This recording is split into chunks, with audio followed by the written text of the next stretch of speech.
Hello dear student, welcome to our YouTube channel बाल study. मैं Sonu sir आप सभी के लिए लाया हूँ रसायन विज्ञान कक्षा 10 के रसायन विज्ञान रासायनिक अभिक्रिया एवं समीकरण पहला चैप्टर के लिए VVI सब्जेक्टिव आप लोग के लिए रहने वाला है, जो कि 2025 बोर्ड एग्जाम में आप लोग का फंसेगा यहाँ से क्वेश्चन। ठीक है, तो अगर आप लोग इससे पहले वाला जो लेक्चर है one short video objective video जो आएगा वो आप लोग जरूर देखिएगा। ठीक है, ऑब्जेक्टिव का भी एक चैप्टर से हम लोग 40 ऑब्जेक्टिव लाने का प्रयास किए हैं। ठीक है, जो कि इम्पोर्टेंट क्वेश्चन है। ठीक है, वो आप लोग को बोर्ड एग्जाम में जरूर देखने को मिलेगा। ठीक है, इसमें हम लोग सब्जेक्टिव भी क्वेश्चन 10-12 लाने का प्रयास किए हैं। इसमें से भी आप लोग को जरूर है कि बोर्ड एग्जाम में आप लोग को देखने को मिलेगा, क्योंकि ये सभी सिलेक्टिव क्वेश्चन है। ठीक है, जो कि ये क्रैश कोर्स हमारा चल रहा है 2025। ठीक है, इसका मात्र फी है 199 रुपये। ठीक है, अगर आप लोग नहीं ज्वाइन किए हैं तो ज्वाइन कर लीजिए। ठीक है, मात्र 199 रुपये में बाल स्टडी ऐप पे आप लोग को मिल जाएगा। ठीक है, और इसी तरह से आप लोगों के लिए जो भी इम्पोर्टेंट क्वेश्चन होगा आप लोग के एग्जाम के लिए लाते रहेंगे। ठीक है, क्योंकि इस बार 90% पार करना है। ठीक है, और ये अपना चैनल से होने वाला है। ठीक है, चलिए जो भी बच्चे ज्वाइन किए हैं, चलिए तो यहाँ से हम लोग VVI सब्जेक्टिव क्वेश्चन देखने वाले हैं। ठीक है, तो पहला क्वेश्चन आप लोग से पूछा जा सकता है कि विस्थापन अभिक्रिया किसे कहते हैं। ठीक है, ये एक रासायनिक अभिक्रिया देकर इसकी पुष्टि कीजिए। ये एकदम सिलेक्टिव क्वेश्चन है। ठीक है, ये सभी VVI क्वेश्चन है, आप लोग इसका सजेशन के रूप में भी इस्तेमाल कर सकते हैं। ठीक है, चलिए तो एक अभिक्रियाशील तत्व के अपेक्षाकृत कम अभिक्रियाशील तत्व के या फिर लवण को विस्थापित करता है, इन्हें हम लोग विस्थापन अभिक्रिया कहते हैं। ठीक है, अगर कोई ज़्यादा अभिक्रियाशील तत्व है वो कम अभिक्रियाशील तत्व को विस्थापित करके वो खुद अभिक्रिया कर ले तो उसको हम लोग क्या कहेंगे, विस्थापन अभिक्रिया कहेंगे। जैसे कॉपर सल्फेट के विलयन में अगर हम लोहे के कील डालें तो लोहे की कील द्वारा कॉपर सल्फेट के विलयन को कॉपर धातु को अलग कर देता है और लोहे की कील पर जो है Cu जमा होने लगता है और ये भूरे रंग का हो जाता है। और कॉपर सल्फेट के नीले रंग के विलयन का रंग जो है थोड़ा सा मलिन हो जाता है। यानी कि कॉपर सल्फेट के विलयन में अगर हम लोग कॉपर सल्फेट के विलयन में अगर अभिक्रिया कर दिए, लोहा को डाल दिए तो ये क्या बना लेगा, FeSO4 बना लेगा। ठीक है, और Cu को अलग कर देगा, इसीलिए इसका कलर क्या हो जाता है, थोड़ा सा धूमिल होने लगता है। ठीक है, रंग मलिन हो जाता है। ठीक है, तो ये क्वेश्चन आप लोग के लघु उत्तरीय में जरूर आने की संभावना है। ये पहला चैप्टर से, ये सिर्फ आप लोगों के लिए पहला चैप्टर से है। चैप्टर वाइज जो भी VVI सब्जेक्टिव क्वेश्चन होगा उसको लाएंगे हम लोग, और ऑब्जेक्टिव क्वेश्चन को आप लोगों के लिए लाइव लाया जाएगा। ठीक है, तो उसमें भी आप लोग को जरूर जुड़ना है। ठीक है, चलिए अगला है रासायनिक अभिक्रिया से आप क्या समझते हैं, ये भी आप लोगों को लघु में पूछा जाएगा। ठीक है, तो ये सभी आप लोग नोट कर लीजिएगा, या फिर आप लोगों को लिए हमने जो बाल स्टडी ऐप है वहाँ पे नोट्स सेक्शन में आप लोग का पहला चैप्टर का ये नोट्स मिल जाएगा। ठीक है, चलिए जब कोई रासायनिक परिवर्तन होता है तो हम कहते हैं कि रासायनिक अभिक्रिया हुई है। जैसे भोजन का पकना, अंगूर का किण्वन तथा सांस लेने आदि ये सभी क्रियाएं जो है रासायनिक अभिक्रियाएं के कारण ही संपन्न होता है। यानी कि हम अगर सांस ले रहे हैं तो वहाँ पे भी क्या हो रहा है, रासायनिक क्रिया हो रहा है। ठीक है, तो ये भी क्वेश्चन आप लोगों के लिए बहुत ही जरूरी हो जाता है। जो भी क्वेश्चन लाएं आप लोगों के लिए बहुत ही इंपॉर्टेंट क्वेश्चन है। ठीक है, चलिए अगला है अपचयन अभिक्रिया किसे कहते हैं। ठीक है, आप लोग देख लीजिएगा ये क्वेश्चन पूछा गया है या नहीं पूछा गया है। ठीक है, सभी सिलेक्टिव क्वेश्चन लाया गया है। ठीक है, अपचयन अभिक्रिया किसे कहते हैं, अभिक्रिया के लिए संतुलित समीकरण देकर इसकी पुष्टि कीजिए। ठीक है, यहाँ तक इसका क्वेश्चन है, यहाँ से उत्तर है। अपचयन अभिक्रिया किसे कहते हैं, संतुलित जो भी समीकरण है देकर इसको उत्तर की पुष्टि करना है। ठीक है, जब किसी रासायनिक अभिक्रिया में ऑक्सीजन का ह्रास होता है, यानी कि ऑक्सीजन अलग होता है, ऑक्सीजन की कमी होता है और हाइड्रोजन की वृद्धि होता है, तो इसे हम लोग अपचयन कहते हैं। और एक अपचयन होता है, एक उपचयन होता है। ठीक है, तो अपचयन उपचयन कब कहेंगे, जब ऑक्सीजन की क्या होगा, ऑक्सीजन में वृद्धि होगा, ठीक है, ऑक्सीजन में क्या होगा ऑक्सीजन में अगर वृद्धि होगा,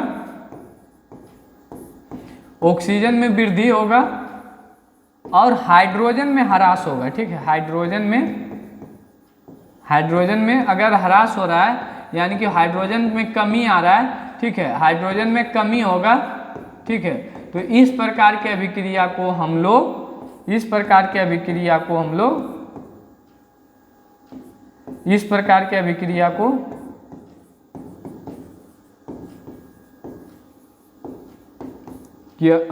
को उपचयन कहेंगे। क्या कहेंगे?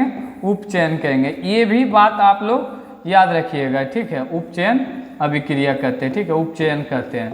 चलिए, और जहाँ पे ऑक्सीजन की कमी होगा, ठीक है, और हाइड्रोजन की वृद्धि होगा उसको अपचयन कहेंगे, ठीक है। यहाँ पे देखिए H2 था और ये H2, यहाँ पे क्या होगा CH4 हो गया, सॉरी CH2 था और H2 था, ये मिलके क्या हो गया CH4 हो गया, ठीक है। यहाँ क्या हुआ, हाइड्रोजन में वृद्धि हुआ। यहाँ पे भी देखिए CuO था और H2 था, यहाँ पे क्या हुआ, ऑक्सीजन का ह्रास हुआ, यानी कि यहाँ पे कॉपर के पास ऑक्सीजन का उपचयन हुआ, यानी कि ऑक्सीजन की कमी हुआ, ठीक है। चलिए, आगे आप लोग से पूछा जा सकता है रासायनिक समीकरण से क्या समझते हैं, ठीक है, रासायनिक समीकरण कहते किसे हैं। तो मैग्नीशियम का रिबन वायु में जलाने पर मैग्नीशियम ऑक्साइड प्राप्त होता है। इन रासायनिक अभिक्रिया को शब्द में हम लोग अभिक्रिया को शब्द समीकरण में व्यक्त करते हैं। जैसे मैग्नीशियम और ऑक्सीजन मिलके क्या बनाया, यहाँ पे दोनों मिलके क्या बनाया, मैग्नीशियम ऑक्साइड बनाया, यानी कि हम लोग कह सकते हैं Mg+O मिलके क्या बनाया, ये MgO बनाया, ठीक है, यानी कि मैग्नीशियम ऑक्साइड बनाया।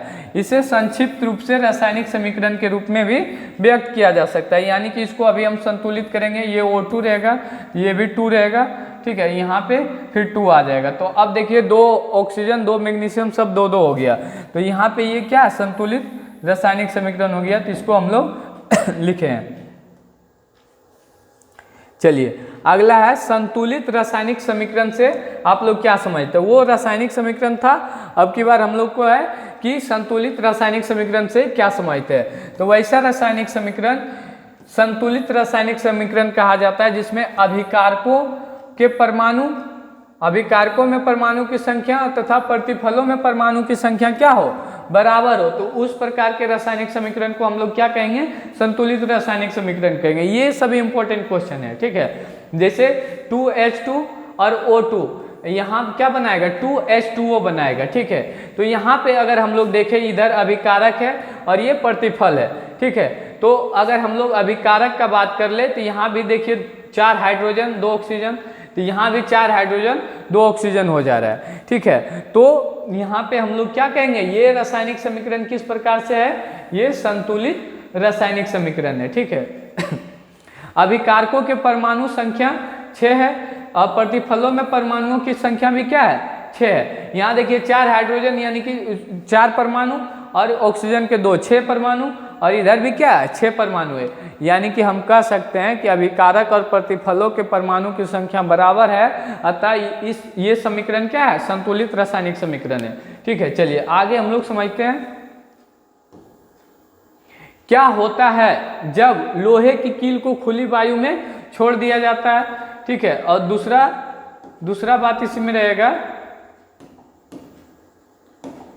दूसरा प्रश्न है भोजन पकाया जाता है तब क्या होता है। तो लोहे की कील में रासायनिक अभिक्रिया के फलस्वरूप उसका सतह क्या होता है, सतह पर जंग लग जाता है, ठीक है। अन्न के दानों को जल के साथ विशिष्ट ताप पर रासायनिक अभिक्रिया के फलस्वरूप भोजन क्या हो जाता है, पक जाता है। ये सभी रासायनिक क्रिया के ही चलते संभव होता है, या फिर यही रासायनिक क्रिया के लिए ही होता है, ठीक है।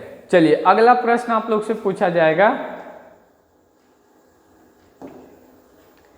क्या शोषण एक ऊष्माक्षेपीय अभिक्रिया है, इसे स्पष्ट कीजिए। ये भी बहुत जरूरी क्वेश्चन है, ठीक है, बहुत ही इंपॉर्टेंट क्वेश्चन है। आप लोग इसको नोट करके रखिएगा और बढ़िया तरीके से अच्छे तरीके से याद करके जाइएगा और एग्जाम में बढ़िया तरीके से लिखिएगा, ठीक है।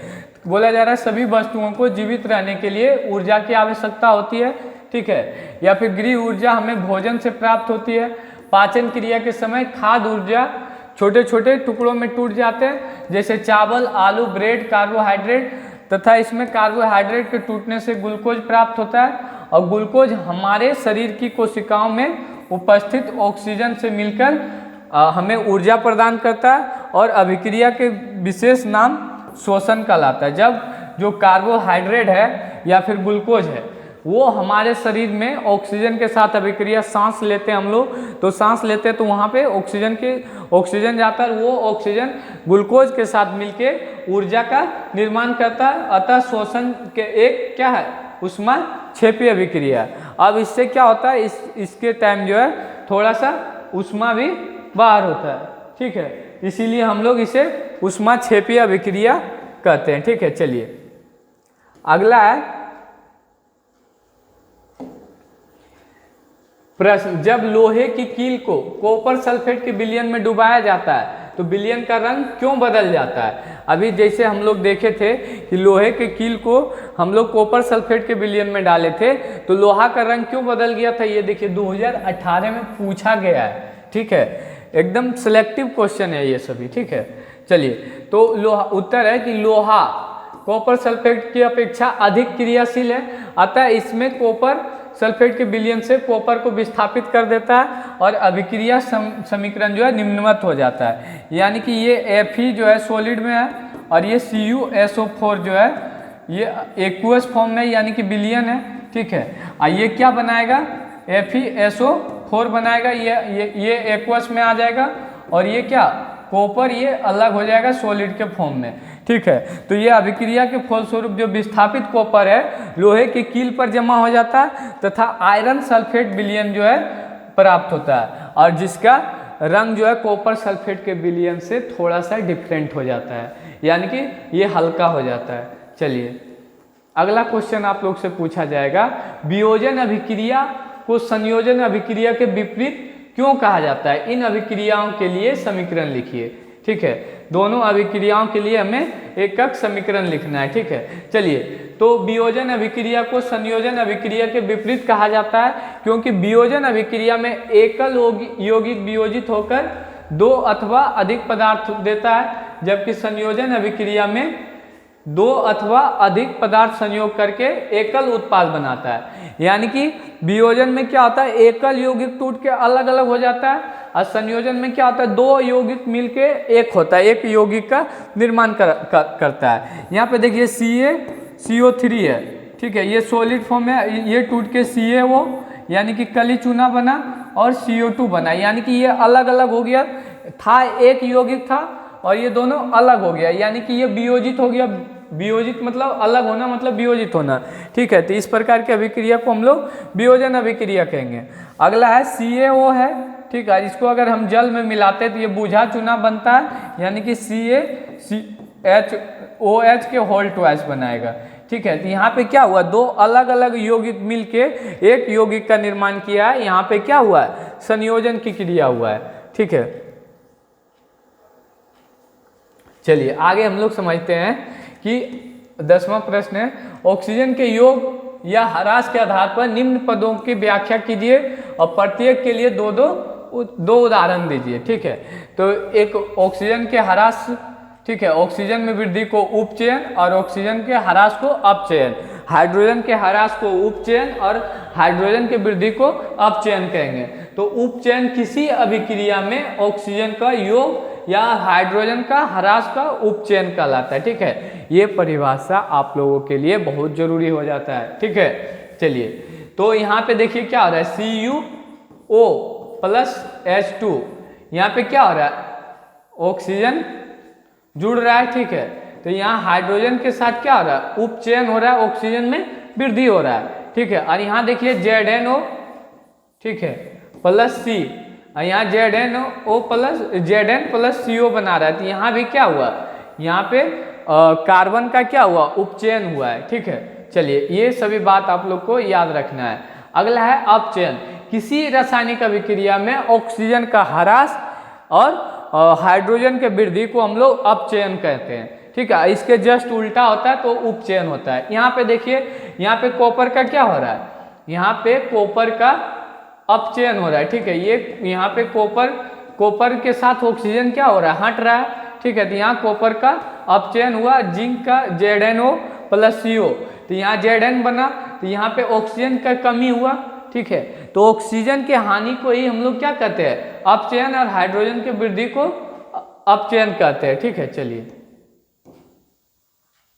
अगला है अवक्षेपण अभिक्रिया से आप क्या समझते हैं, उदाहरण देकर समझाइए, ठीक है। जिस अभिक्रिया में अवक्षेप विलयन में अघुलनशील यौगिक का निर्माण करता हो उसे अवक्षेपण अभिक्रिया कहते हैं, ठीक है। जैसे Na2SO4 एक्वस फॉर्म में और BaCl2 एक्वस फॉर्म में, ये बना लिया BaSO4 और 2NaCl बना लिया, ठीक है। यानी कि सोडियम क्लोराइड और बेरियम सल्फेट, ठीक है। यहाँ था सोडियम सल्फेट बेरियम क्लोराइड, अब ये बन गया बेरियम सल्फेट और सोडियम क्लोराइड, ठीक है। तो यहाँ पे NaCl का क्या देगा, ये अवक्षेप देगा, ठीक है, अवक्षेप, ठीक है।